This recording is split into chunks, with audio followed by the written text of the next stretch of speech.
Hello, I'm Brian Rose, the founder of Biohackers United, and today I'm going to be talking about 3 simple ways to extend longevity, just to make it really simple. So about 40 years ago, there was a fascinating study where they studied a population of 5,000 people. And they discovered the number one marker when it comes to longevity. It wasn't diet and it's not genetics. It's actually lung capacity. So the larger your lung capacity is, the more efficiently your lungs will operate, which is actually the key to longevity. And the practice of deep diaphragm breathing, especially through your nose, whenever possible, will increase your lung capacity to ensure your body gets enough oxygen. So let's look into ways you can increase your lung capacity. So the first thing you can do, which I mentioned, is breathe through your nose as often as possible. Incorporate exercises such as swimming or running to increase your lung capacity. And then finally measure it with a Garmin watch or measure your VO2 max with the Oura Ring itself. So those are 3 ways to dramatically increase your VO2 max. Now, looking at Olympic athletes, some of the individuals with the highest VO2 max are Olympic swimmers. So that's something you could try to incorporate as far as different ways to increase your VO2 max. But what's surprising is what I particularly do to work on VO2 max is I run 1 to 2 miles per day. And what they discovered is running will actually boost stem cell production. So it not only helps with lung capacity, but they did a mice study. And what they looked at in this particular study is they took a population of young mice and then they took a population of older mice and they split the group of older mice. And they gave one group of the older mice access to one of the wheels where they could run on a regular basis. Now, this is what's fascinating that they discovered is that the older mice that had access to run on a regular basis, it increased stem cell production to a point that it enhanced age muscle regeneration. So if you look at the chart, they show the older mice able to regenerate the ability of the younger mice that are on the left. So the capacity was dramatically increased just by simply access to running. Now, when it comes to controlled breathing exercises, if you get a chance, start to incorporate yoga, because for hundreds of years, yoga itself has been used as a technique for deep relaxation. But not only that, when it comes to deep breathing and lung capacity. The final biohack, when it is specific to increasing overall longevity specific to lung capacity, is the hyperbaric oxygen chambers. So if you get a chance to check out one of the videos Brian Johnson did when he installed a hyperbaric oxygen chamber at his house, over the series of several months, he discovered that he had increased collagen production. He had increased healthy microbiome, which was a dramatic increase. But if you don't have the capital to purchase and set up an oxygen chamber, find somebody that's local I've looked it up as far as sessions for hyperbaric oxygen therapy. It's about $100 to $150 per session, but it can have a dramatic impact on increasing your oxygen capacity and the simple fact that it could increase collagen. So one of the ways that I measure my VO2 max and lung capacity is with the Garmin watch. I'll wear the Garmin watch when I do like a 5K race just to check my VO2 max.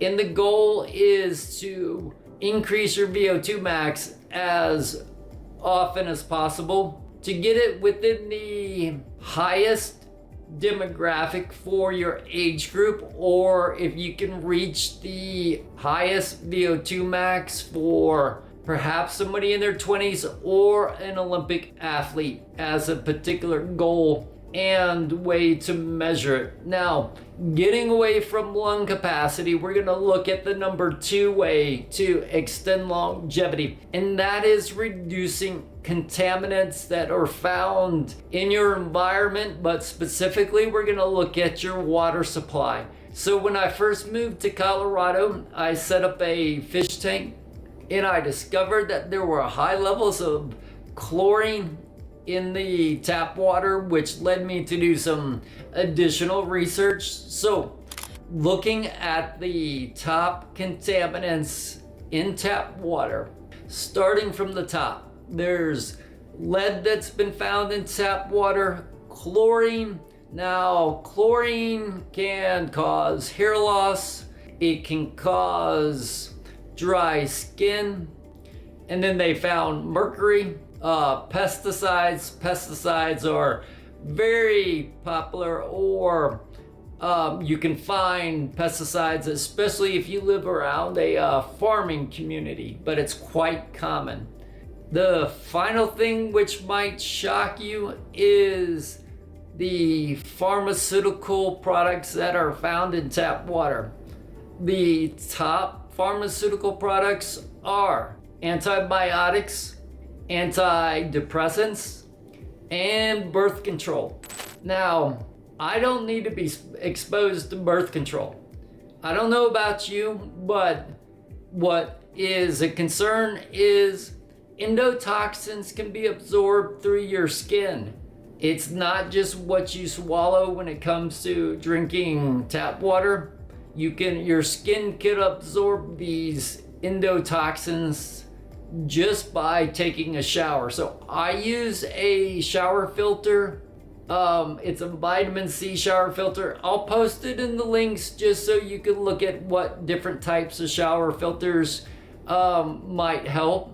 But when it comes to diet, at least once in your lifetime, find out what foods you're sensitive to, which is associated with gut inflammation, and then you can create your own personal anti-inflammatory diet. So this particular test by Vibrant Wellness will look at your food sensitivity. Now, it's worth doing at least once to find out what foods your body is allergic to and what foods your body requires. So instead of looking at like the latest carnivore diet or a vegan diet, just test and find out what your particular body needs. And then the second test, which you can do together or do at a later time, is find out what micronutrients you're deficient in. The micronutrients are critical when it comes to what foods you need to incorporate into your diet, but also what supplements you should be taking or what supplements are not required for your particular body itself. So test and find out. Now, when it comes to those environmental toxins, besides the ones that you're exposed to with tap water in general, here are just some of the signs and symptoms when it comes to endotoxins in the environment. You can have shortness of breath, you could have fatigue, You could have watery eyes, muscle aches, eczema. I've had dry skin just from the chlorine and endotoxins. You could have frequent urination just because your body is just trying to get rid of the endotoxins. That's quite common if you've been exposed to mold. Dry cough, wheezing, itchy eyes, headaches, insomnia, and then you can have stomach cramps. So what you can find out is not only the endotoxins and the chemicals that's in your water supply, now you can find out what endotoxins are actually inside of your body itself. So the environmental toxins test looks at 39 common environmental toxins, which includes the plastics, the PFAS. It looks at pesticides that are found in especially a lot of breads and grains itself that we're exposed to, like glyphosate. So find out what's inside of you, and then once you do that, start a detox protocol. I automatically do a detox protocol regardless of the endotoxins I've been exposed to, because on a daily basis, whether or not it's at work or at home, you're being exposed to toxins.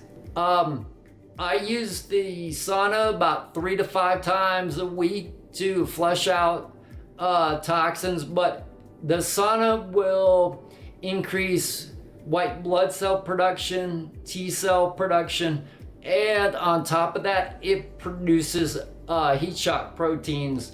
Now, if you're lifting weights, the heat shock proteins will bind to your regular proteins to help them fold properly, kind of like origami. So when proteins fold, they have to fold in a particular model itself, and the heat shock proteins will bind to the regular proteins as part of these instructions to help it fold properly. The other thing I do before I go into the sauna is consume water. So consume water before you go in to hydrate, because what you want to do is you want to be hydrated to flush out as many toxins as possible. That will help not only for that, but it will also help to keep you from being dehydrated.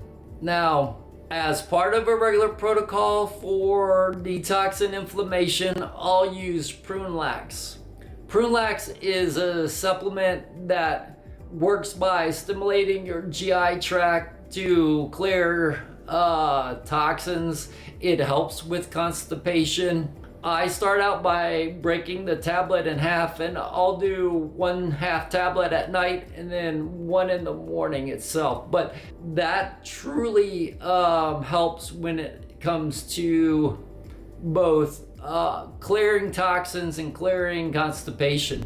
So in conclusion, as far as making your longevity protocol as simple as possible, simply increase lung capacity. So when it comes to exercise, the study of over 5,000 people showed the number one factor for extending your longevity is lung capacity. Measure your training and your results with looking at your VO2 max with like the Garmin watch. Incorporate high intensity training, which includes tennis, swimming, and running. Find out what you should eat, find out what you're allergic to, see what endotoxins are present inside you. If you've been exposed to mold, you might want to consider a microtoxin test, but find out what toxins you have present inside of you. And then finally, just detox and cleanse on a regular basis. It's truly that simple. So increase your VO2 max, eat what you're not allergic to, and then detox and cleanse after you found out what endotoxins you've been exposed to. That's it. So I hope it made it clear and simple, and I hope you liked today's video. Be sure to subscribe, comment if possible, because a lot of the biohacking content gets suppressed by the algorithm. So any help you can get, I truly appreciate it. And let me know your thoughts, and I'll see you next time. Bye.